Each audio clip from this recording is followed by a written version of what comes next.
नाज़रीन, चक मां सचाई न्यूज़ जे नुमाइंदे अब्दुल गनी भयो जी रिपोर्ट अवां सां शेयर कंदा हलूं त जमीयत उलमा इस्लाम तालका लखीअ जे प्रेस सेक्रेटरी सोशल वर्करनि जो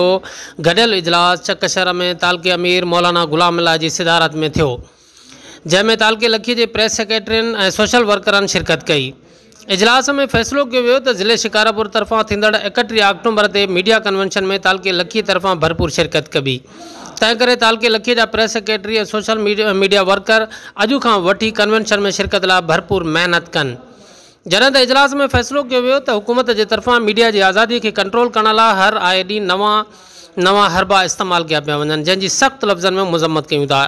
यादि रहे त इजलास में ज़िले शिकारपुर जे प्रेस सेक्रेटरी हाफ़िज़ रफ़ीक अहमद शर्र जिन ख़ुसूसी शिरकत कई, जॾहिं त मौलाना रहीम बख्श, मौलाना दीन मोहम्मद, अब्दुल कुद्दूस, हबीबुल्लाह मंगी, अज़ीज़ुर रहमान मार, बाबू हुसैन ऐं ॿियनि केतिरनि ई सोशल वर्करनि भी शिरकत कई।